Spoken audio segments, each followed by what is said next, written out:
"You stopped being my mother the day Dad died," Daniel Whitmore said without looking up from his phone, and Margaret felt something inside her go completely still.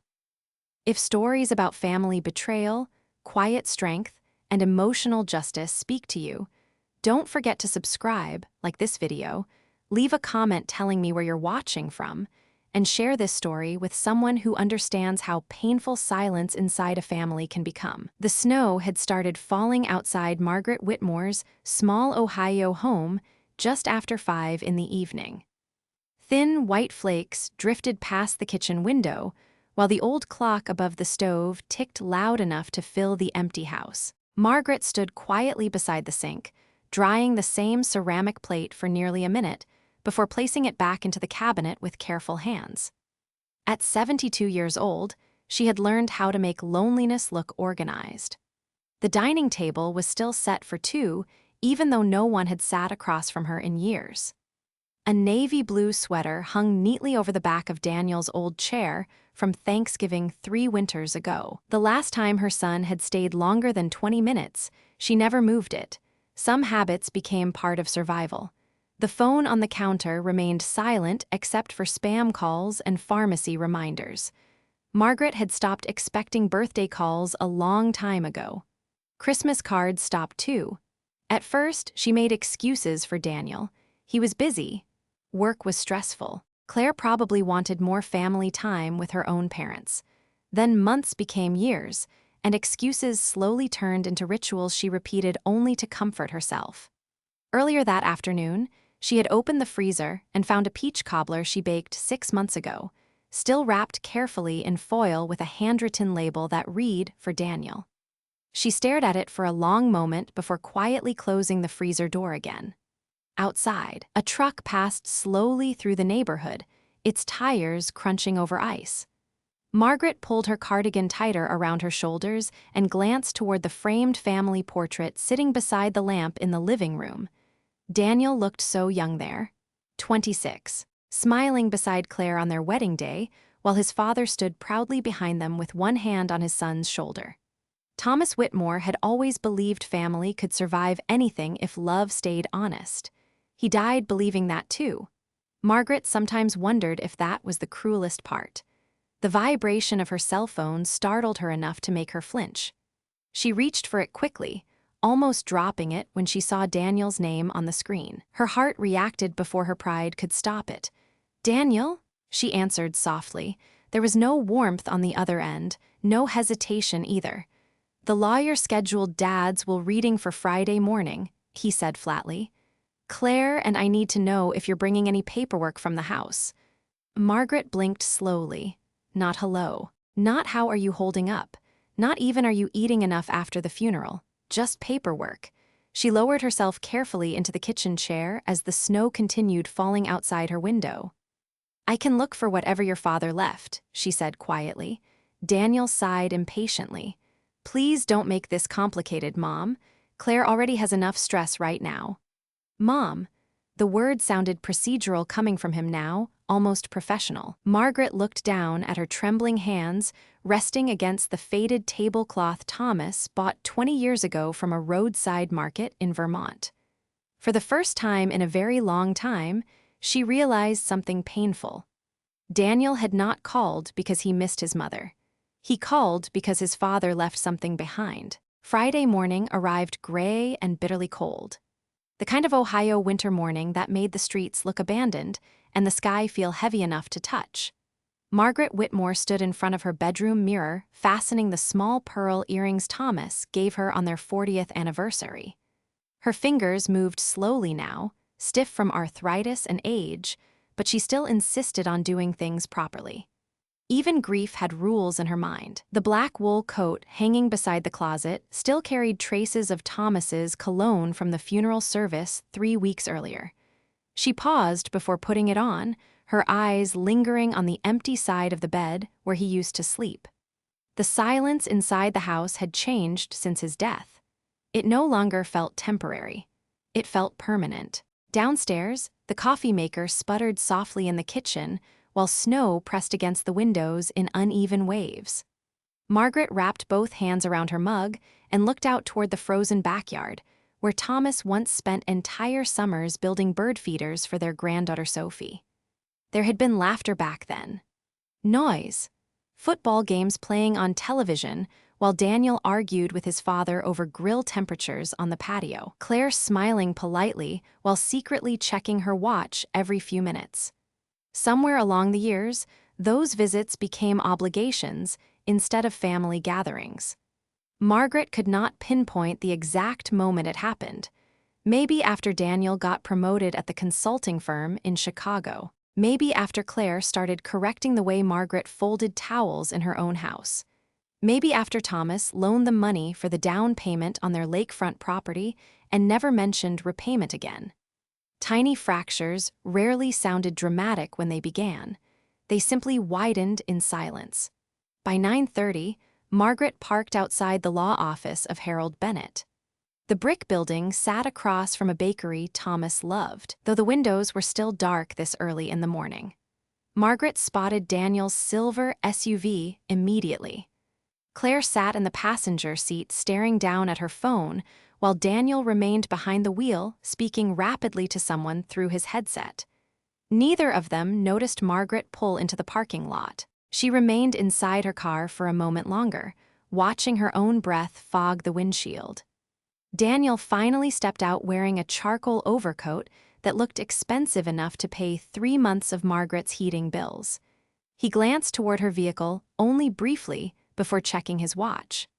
Claire emerged seconds later, carrying a leather folder pressed tightly against her chest. Her heels clicked sharply across the icy pavement as if she were walking into a business meeting instead of a family matter. "You brought the property documents?" Claire asked before Margaret could even say good morning. Margaret nodded once. "I found what your father kept in the office drawer." Claire reached for the folder immediately, but Daniel stopped her with a small shake of his head. "The lawyer will handle everything inside," he muttered quietly. Claire forced a tight smile that never reached her eyes. Inside the law office, the heat felt too warm after the bitter wind outside. Harold Bennett greeted Margaret gently, placing one hand over his heart when he saw her. "Margaret," he said softly, "you look tired." Daniel remained near the reception desk checking emails, while Claire studied the framed certificates on the wall with restless impatience. Margaret noticed something then that made her chest ache unexpectedly. Her son had inherited Thomas's eyes exactly. The same pale blue. The same tired crease above the brow when stressed. But whatever softness once lived behind those eyes seemed gone now, replaced by calculation. Harold led them toward the conference room at the end of the hall. As Margaret stepped through the doorway, she noticed a sealed envelope resting beside Thomas's final documents. Her husband's handwriting covered the front in dark blue ink, for Margaret only. Suddenly, the room felt much colder than the snow waiting outside. Margaret lowered herself carefully into the leather chair nearest the end of the conference table, while Harold Bennett organized the documents into neat stacks beneath the yellow glow of the overhead lights. Outside the large windows, snow drifted steadily across downtown Columbus, softening the traffic sounds into a distant hush. Claire sat immediately beside Daniel, close enough that their shoulders touched, while Margaret remained alone on the opposite side of the room. The distance between them did not feel accidental anymore. Harold adjusted his glasses and cleared his throat quietly. "Before we begin," he said gently, "Thomas asked that everyone remain respectful throughout this process." Claire nodded quickly, though her attention kept drifting toward the thick folder labeled Estate Assets. Daniel leaned back in his chair with his arms folded tightly across his chest. He looked tired, not grieving tired, financially exhausted, like a man carrying invisible numbers inside his head. Margaret noticed it because Thomas used to look the same way during difficult years at the hardware business. There had been a time when Daniel was different. She remembered him at 14 standing beside his father in their garage during a thunderstorm, trying to help repair an old lawn mower even though he barely understood the tools in his hands. Thomas laughed the entire evening while Daniel wiped grease across his cheek, pretending to know exactly what he was doing. "You never quit on family," Thomas told him that night while rain hammered against the roof. Everything else in life changes. Family stays. Margaret wondered now if Daniel even remembered those words. Harold opened the first document carefully. The primary residence on Willow Creek Road remains solely under Margaret Whitmore's ownership. Claire's expression shifted almost immediately. Not shock exactly, more disappointment than surprise. Daniel remained silent, though one finger began tapping lightly against the armrest. Harold continued reading through smaller distributions, retirement accounts, charitable donations, investment transfers. Thomas had organized every detail with meticulous care long before his passing. That was the kind of man he had always been, prepared, quiet, observant. The tension inside the room deepened with every page. Claire finally leaned forward. "Excuse me," she interrupted politely, "but I thought Daniel was handling management of the investment properties." Harold removed his glasses slowly before answering. "Thomas changed several instructions 6 months ago." Claire blinked once. "Without discussing it with the family?" Harold's voice remained calm. "It was his legal decision." Margaret lowered her eyes toward her folded hands. 6 months ago. That was shortly after Thomas returned early from Chicago unexpectedly during Daniel and Claire's anniversary weekend. Margaret remembered how strange he acted afterward. Quiet during dinner. Restless at night. She once asked if something happened during the trip. Thomas simply stared out the kitchen window for several seconds before answering. Sometimes people reveal themselves when they think nobody is paying attention. At the time, she assumed he meant business partners. Now she was no longer sure. Harold reached for the sealed envelope resting beside the documents. The room seemed to tighten around it instantly. Daniel straightened in his chair for the first time all morning. Claire's breathing became visibly slower. Harold looked directly at Margaret. "Thomas instructed me to give this to you privately," he said softly. "However, there is information inside connected to the estate, and he requested that it be acknowledged during today's meeting." Margaret accepted the envelope carefully. The paper felt heavier than it should have. Thomas's handwriting across the front looked steady and deliberate despite the chemotherapy treatments he had already begun during those final months. Her chest tightened as she slid one finger beneath the seal. Daniel finally spoke, his voice low and uneasy. "Mom," he said carefully, "what exactly did Dad leave in there?" Margaret looked up slowly toward her son. For the first time in years, Daniel Whitmore sounded uncertain. Margaret unfolded the letter carefully, afraid the paper might tear beneath her trembling fingers. Thomas always used thick cream stationery for important things. Even after 48 years of marriage, she could still recognize his handwriting instantly. Strong strokes. Clean spacing. The handwriting of a man who believed words mattered.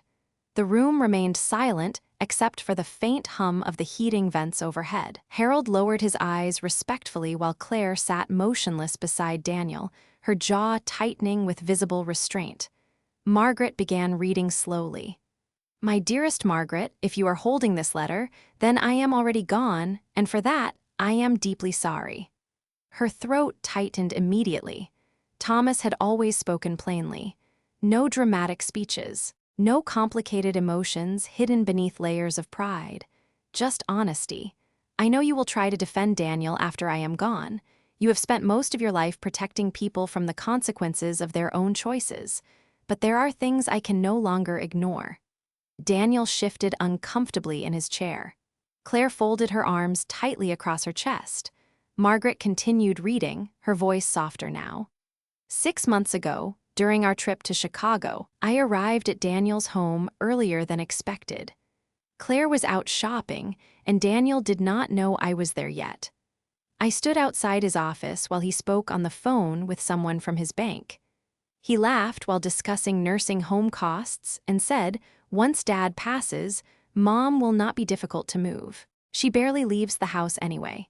The words seemed to settle over the room like cold ash. Daniel looked down immediately, rubbing one hand across his forehead. Claire stared straight ahead without blinking. Margaret felt her heartbeat slow instead of quicken. Not shock. Something heavier than shock. Confirmation. Suddenly, all the small humiliations of the past few years rearranged themselves into something clearer. The forgotten birthdays, the rushed holiday visits, the way Claire always suggested smaller homes near assisted living facilities whenever Thomas left the room.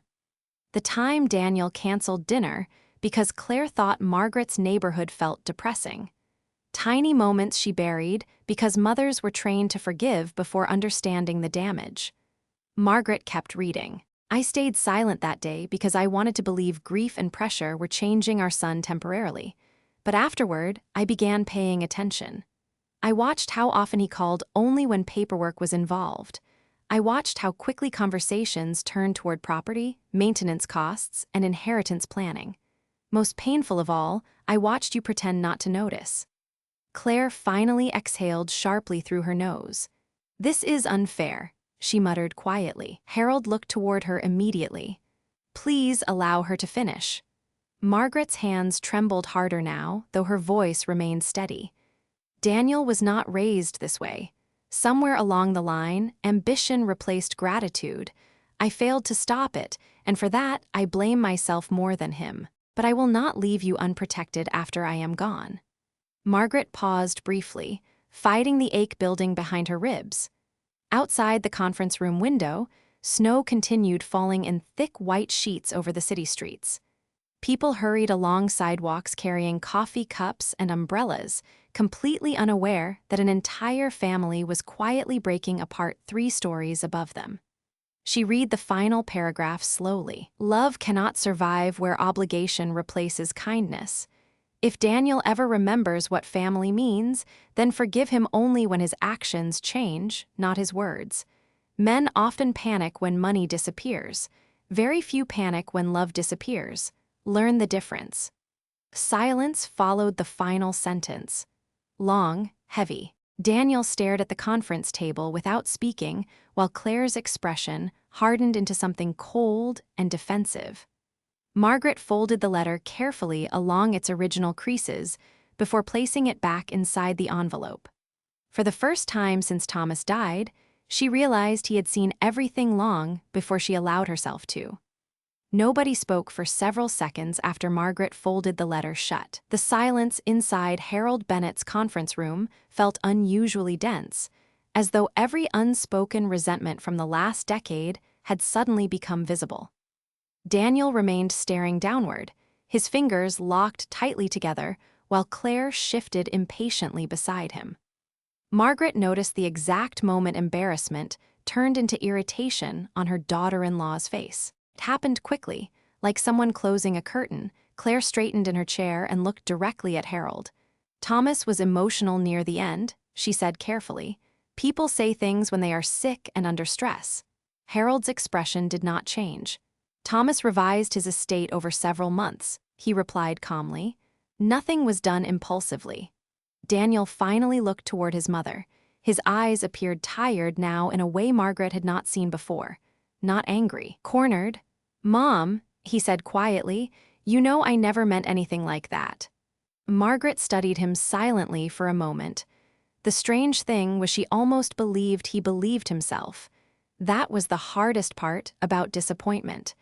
Sometimes people convinced themselves their selfishness was practicality. Daniel had spent so many years treating emotional distance like adulthood that he no longer recognized cruelty when it came from his own mouth.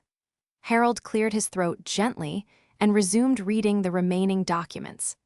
Thomas Whitmore established an educational trust for his granddaughter Sophie Whitmore in the amount of $800,000. Claire's head snapped upward immediately. $800,000.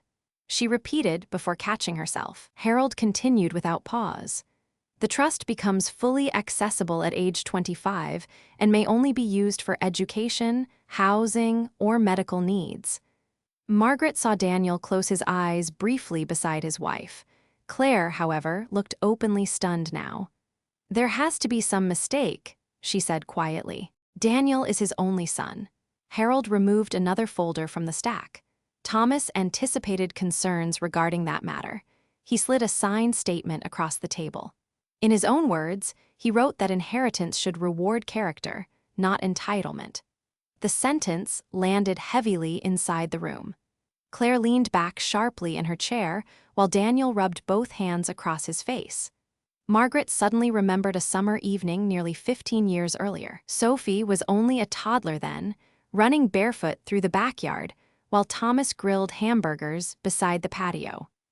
Daniel spent most of the evening taking business calls indoors while Claire complained about mosquitoes and weak cell service. At one point, Thomas quietly watched Sophie chase lightning bugs across the grass and said, "That little girl may be the only person in this family who still understands joy." Margaret thought he was joking back then. Now she wondered if he had already started mourning the son sitting only a few feet away from him. Harold continued reading financial distributions in his measured professional tone, but Margaret barely heard the numbers anymore. What stayed with her instead was Daniel's silence. He did not defend his mother. He did not apologize. He did not even deny what Thomas wrote in the letter. He simply looked defeated that the outcome no longer favored him. Claire suddenly stood from her chair and walked toward the window overlooking the snowy street below. "This is unbelievable," she whispered under her breath. Margaret watched her reflection in the glass rather than her actual face. Some people only revealed themselves fully once disappointment entered the room. Harold carefully closed the final folder and folded his hands together. That concludes the estate review. The meeting was over, but nobody moved immediately. Outside, snowplows crawled slowly through downtown traffic, while gray clouds darkened the afternoon sky. Margaret slipped Thomas's letter back into her purse with gentle care. It no longer felt like a warning from her husband. It felt like permission to finally stop pretending everything inside her family was normal. The parking lot outside Harold Bennett's office had almost completely disappeared beneath fresh snow by the time the meeting ended. Margaret stepped carefully onto the icy pavement while cold wind pushed against her coat and carried the sharp smell of approaching weather through downtown Columbus. Daniel followed several feet behind her, while Claire remained near the entrance speaking rapidly into her cell phone in a low, frustrated voice. Margaret could not hear the exact words, but she recognized the tone immediately. Damage control. For years, Claire handled discomfort the same way other people handled spilled coffee. Quickly, quietly, without emotion. Margaret reached her car slowly, gripping the door handle for balance as another gust of wind swept through the lot. Before she could open the door, Daniel spoke behind her. "Mom, wait." The word sounded unfamiliar coming from him now, softer than before, less certain. Margaret turned carefully. Snowflakes clung to Daniel's dark overcoat while exhaustion sat heavily beneath his eyes. He suddenly looked older than 41. "Dad misunderstood things," he said quietly. "You know how stressful everything has been these last few years." Margaret studied him silently. There was a time she would have rushed to make the conversation easier for him. She would have filled the silence herself, protecting him from shame before he ever had to face it. Mothers became experts at emotional rescue without even realizing it. But standing there in the frozen parking lot with Thomas's letter folded inside her purse, she finally understood how much damage kindness could cause when given to the wrong person for too long. "Did he misunderstand?" she asked softly. "Or did I ignore what was right in front of me?" Daniel opened his mouth but said nothing immediately.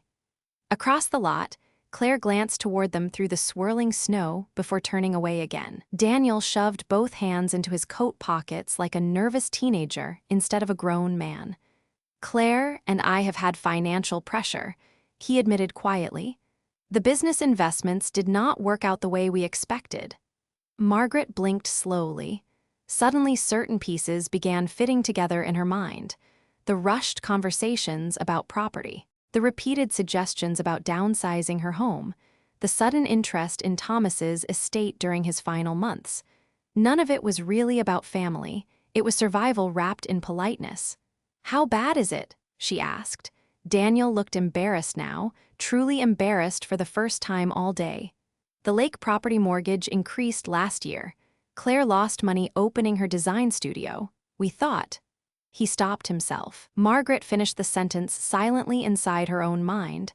We thought your inheritance would fix everything." The realization hurt less than she expected, perhaps because the pain itself was no longer new. Daniel looked down toward the snowy pavement. "Mom, I know things have been distant between us." Distant, such a harmless-sounding word for years of neglect. Margaret remembered sitting beside the phone during her 70th birthday waiting for Daniel to call until nearly midnight. She remembered spending Christmas morning alone while seeing family photos online from gatherings she had not been invited to attend. Distant was not the right word. Convenient was closer. "Your father needed you before he died," Margaret said quietly. "Not your money, not your paperwork, you." Daniel's face tightened visibly. Snow continued falling between them in slow, heavy waves, while traffic crawled past at the far end of the street. For a moment, Margaret almost saw the little boy who used to climb into bed during thunderstorms because he was afraid of lightning. But the child disappeared quickly beneath the man standing in front of her now. Claire finally approached them, her expression carefully composed again. "We should head back before the roads get worse," she said flatly. Daniel hesitated before nodding. Margaret opened her car door slowly. "Drive carefully," she said politely. It was the kind of sentence strangers exchanged at grocery stores during winter storms, and somehow that hurt more than anything Thomas wrote in his letter.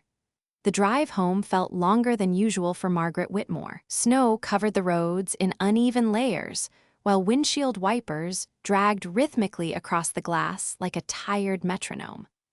Downtown Columbus slowly disappeared behind her as familiar neighborhoods returned one by one beneath the dim winter sky. Christmas decorations still hung from porches, even though January had already settled heavily across the city. Most houses glowed warmly against the storm.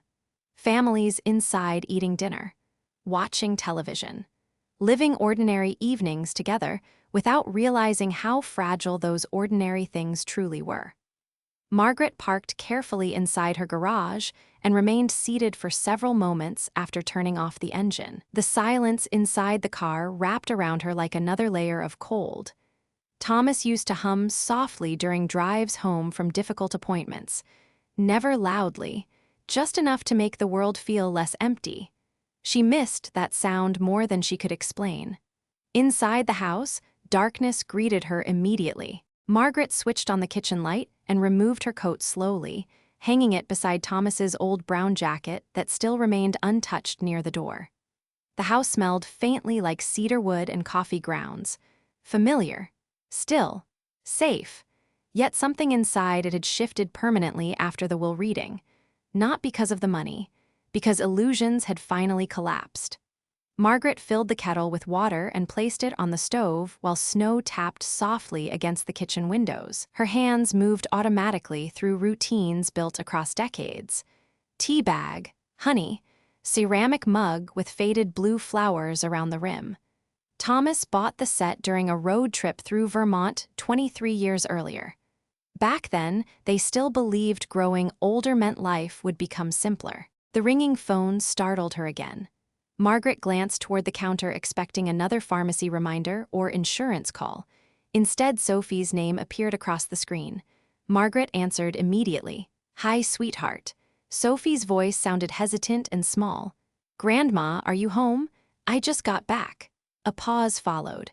Margaret could hear faint music somewhere in the background along with the muffled sound of a closing door. "Can I come over?" Sophie asked quietly. Concern moved through Margaret instantly. "Of course you can." 40 minutes later, headlights appeared through the falling snow outside the living room curtains. Margaret opened the front door before Sophie even reached the porch. Her granddaughter stepped inside wearing an oversized gray hoodie beneath a winter coat much too thin for the weather. At 16, Sophie already carried the exhausted eyes of someone learning too early how complicated adults could become. Margaret embraced her gently, immediately noticing how cold her hands felt. "Did you eat dinner?" Margaret asked softly. Sophie shrugged. "Not really." Margaret nodded toward the kitchen. "I made soup yesterday." While the soup warmed slowly on the stove, Sophie sat quietly at the dining table, staring down at her phone without scrolling. The silence between them did not feel uncomfortable.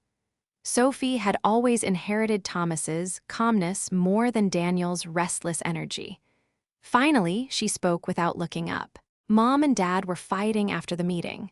Margaret remained still beside the stove. I am sorry to hear that. Sophie swallowed hard. Dad said Grandpa knew exactly what he was doing. Margaret carefully carried 2 bowls to the table and sat across from her granddaughter. Steam curled gently upward between them. Your grandfather loved your father very much, she said quietly. Sophie gave a faint, humorless smile. Then, why did Dad sound angry instead of sad today? The question lingered heavily between them. Margaret looked down into her untouched soup. Children noticed more than adults ever realized. Sophie had probably spent years watching tensions nobody bothered explaining. Sometimes, Margaret said slowly, people become so focused on what they think they lost that they forget what they still have. Sophie's eyes filled slightly, though she blinked the emotion away almost immediately. Grandma, she whispered, I do not think Dad knows how to be happy anymore. Margaret reached across the table and gently covered Sophie's trembling hand with her own. For the first time all day, the loneliness inside the house eased slightly. 3 days passed after the will reading, and the storm over Columbus finally gave way to clear skies and brittle cold sunlight. Snow still covered the sidewalks in uneven piles, while frozen tree branches glittered outside Margaret Whitmore's windows each morning. The house remained quiet, but it no longer felt hollow in the same way. Sophie had started visiting after school almost every afternoon, usually carrying homework and exhaustion in equal amounts. Sometimes, she sat at the kitchen table studying, while Margaret baked cornbread or sorted old photographs. Other times, they simply shared silence together. It reminded Margaret of how peaceful companionship used to feel before every conversation inside her family became transactional. On Thursday evening, Margaret stood at the sink washing dishes while a jazz station played softly through the radio Thomas once kept in the garage workshop. Sophie sat nearby reading through a biology textbook, occasionally underlining sentences with a bright yellow marker. The ordinary calm of the moment almost made Margaret forget the tension waiting beyond her front door. Then headlights swept across the living room curtains. Sophie looked up immediately. Margaret dried her hands slowly before glancing through the window. Daniel's SUV sat at the curb beneath the streetlight. Sophie's expression tightened. Dad has been calling me nonstop, she admitted quietly. Margaret nodded once. You do not have to answer if you are not ready. A moment later, the front porch steps creaked beneath heavy footsteps. Daniel knocked twice, not confidently, hesitantly. Margaret opened the door after a long pause. Cold air rushed inside immediately, carrying the sharp scent of snow and gasoline. Daniel stood there without Claire for the first time in years. His face looked pale beneath the porch light, and dark circles shadowed his eyes as though sleep had abandoned him completely. Can I come in? He asked quietly. Margaret stepped aside without speaking. Daniel entered slowly, removing his coat while Sophie remained seated at the kitchen table watching him carefully. The silence between father and daughter stretched painfully thin. Daniel attempted a faint smile toward her. Hey, kiddo. Sophie lowered her eyes back to the textbook without answering. Margaret quietly returned to the sink while Daniel stood awkwardly in the middle of the kitchen like a visitor unsure whether he still belonged there. Finally, he spoke. Claire moved into her sister's condo for a few days. Margaret did not react outwardly, though she suspected this moment had been approaching long before the will reading. Financial pressure exposed cracks that pride could no longer hide. Daniel rubbed one hand across his jaw tiredly. Things got complicated after the meeting. Margaret turned off the faucet slowly. I imagine they did. Daniel stared down at the wooden floorboards Thomas installed himself nearly 30 years earlier. Mom, he said softly, I know I have made mistakes. Margaret waited quietly. I should have called more, visited more. I should have been there after Dad got sick. His voice began thinning beneath the weight of his own words. I kept thinking there would be more time. Margaret studied her son carefully. Regret looked strange on him because she had not seen genuine vulnerability from Daniel in years. But even now, something still felt incomplete, like a man trying to repair a collapsed bridge without understanding what destroyed it in the first place. "Why are you here tonight?" she asked gently. Daniel's eyes lifted toward hers. For several seconds he said nothing. Then finally, almost too quietly to hear, he answered, "I do not know how to fix my life anymore." The confession hung heavily inside the warm kitchen. Sophie slowly looked up from her textbook then, and Margaret saw something heartbreaking flicker across her granddaughter's face. Not anger, hope, small and fragile and dangerous. Margaret pulled out the chair across from Sophie and motioned for Daniel to sit down. Outside, snow continued melting quietly beneath the streetlights, while inside the old house, 3 generations sat together at the same table for the first time in years. Winter slowly loosened its grip over Ohio during the weeks that followed. Snowbanks shrank along the sidewalks, and patches of pale grass began appearing across Margaret Whitmore's neighborhood like cautious signs of life returning. The heavy silence that once filled her home had changed too. Not completely. Grief still lived there. Thomas's reading glasses still rested beside his favorite chair in the living room, and sometimes Margaret still reached for a second coffee mug before remembering she no longer needed it. But the house no longer felt abandoned. Sophie visited nearly every day after school now, often staying late enough that Margaret insisted she keep spare pajamas in the guest room. Daniel started coming over on Sundays. At first, the visits felt strained and awkward, like strangers trying to recreate memories they no longer knew how to carry naturally.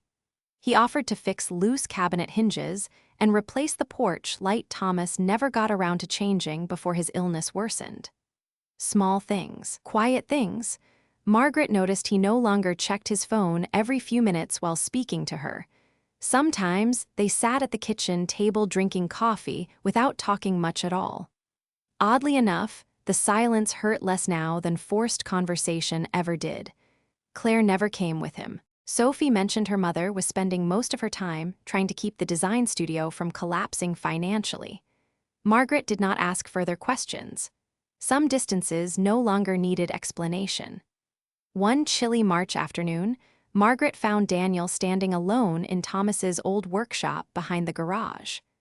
Dust floated through narrow beams of sunlight, while unfinished birdhouses still lined the shelves exactly where Thomas left them. Daniel held one of his father's hammers loosely in his hands. "I forgot how much time Dad spent out here," he said quietly. Margaret leaned against the doorway. He liked building things slowly.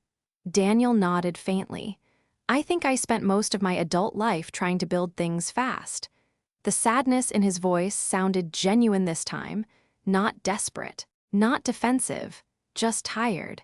Margaret stepped further into the workshop, running her fingers gently along the edge of Thomas's workbench.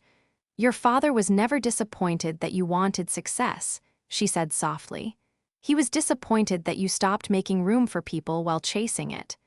Daniel lowered his eyes immediately. "I know." The honesty of the answer settled differently than apologies ever could. Outside, early spring wind rattled softly against the trees, while somewhere down the street children laughed riding bicycles through melting puddles. Ordinary sounds. Life continuing forward the way it always did. A month later, Margaret drove Sophie to tour Ohio State University on a bright Saturday morning filled with cold sunshine and blooming trees. Sophie walked across campus with nervous excitement glowing across her face, while Margaret listened quietly as her granddaughter talked about architecture programs and internships in cities she dreamed of seeing one day. Thomas would have loved this moment. Margaret felt certain of that. Before they left campus, Sophie slipped her arm through Margaret's gently. "Grandpa knew you would protect me," she whispered. Margaret smiled softly toward the rows of brick buildings shining beneath the afternoon sun. "Your grandfather knew exactly who deserved his faith." That evening, Daniel called just after dinner, not about paperwork, not about money, just to ask how the university visit went. Margaret stood beside the kitchen window while twilight settled softly across the neighborhood. The old loneliness still existed somewhere deep inside her, but it no longer controlled every room of her life. People often believed betrayal arrived loudly, with slammed doors and cruel words and dramatic endings. But Margaret had learned something different. Sometimes betrayal arrived quietly through forgotten birthdays, unanswered calls, and years of choosing convenience over love. And sometimes healing began just as quietly. One honest conversation. One shared dinner. One small effort repeated long enough to matter again. Outside, the first warm rain of spring began falling gently across the darkening streets, while inside the old house, Margaret Whitmore finally stopped waiting for the family she used to have and started appreciating the one still willing to find its way home.